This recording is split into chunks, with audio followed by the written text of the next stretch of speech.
tôi say tôi cứ tự nhiên rồi nhọc khỏi vô lọ bao có khỏi vô lọ không có cái nữa cú chờ tôi học tại sao thì nhọc khỏi vô lọ nữa đó rồi sang hả gì tiền nó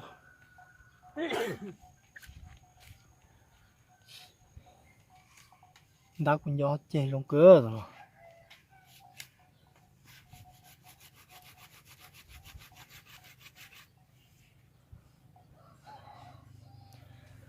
tao tao mất chết trâu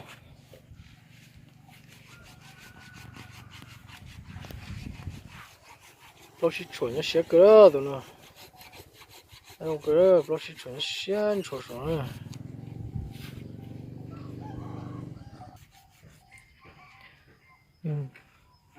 có cửa tự nhiên lo xin chuẩn đến thằng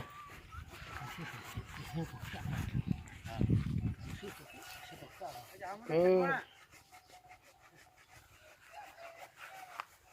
rồi. Sao lưng cái này? Nó của tao là giờ nó chỗ. cái gì đuổi nhóc Nó nó nói chỉ Cái nhỏ có vô rồi. tao nó Nhỏ tư rồi. nhớ có sách thì cái gì lo. Nó vô. Tao lo ha.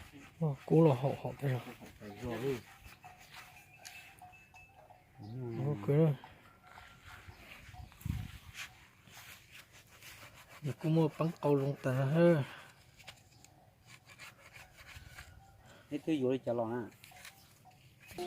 Ô, này tụ kho đó. Một khẩu tạt rồi.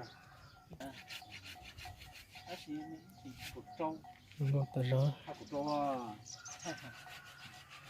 nó có vô lọ xứ nữa Tôi tôi nhung trời này rồi. phải vô ăn gà xứ đó gì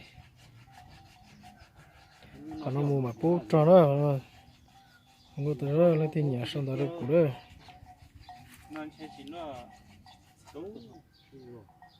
Nó sống. Thế luôn rồi tôi nó tính. Nhưng họ có cái cao. Tôi sẽ tập được thì nhưng mà nhá.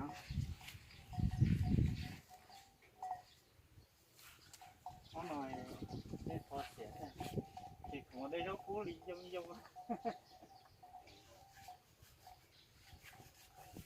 Con này có sai gì rồi, nông rồi.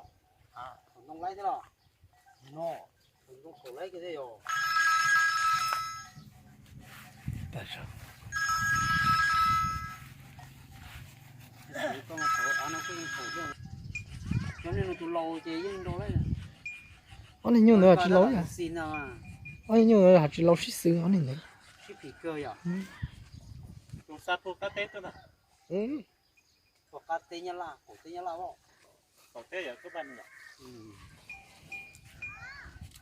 tao lúc học cho Sa đây tiền nó heo.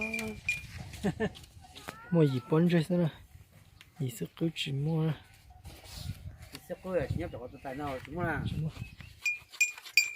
Chúng nó sẽ có chỉ lúc nào đó chỉ lúc dạ dạ mua cái gì bón chơi sẽ có như nó đó. Vì sẽ có con nó. gì Tụi nó theo của tụi chế vì sẽ có như thế khó. đâu đấy rồi đó là tự nhiên nó gì không có đâu Dạng cùng. cho nên sẽ sáng nhau mà là Mà của tụi mà nó nhiều cái gì đâu đâu đó nó là chỉ nhiều cái gì đâu đâu bị nó là cho nó sẽ sáng nhau là cho nhìn nhẹ nhau là linh đó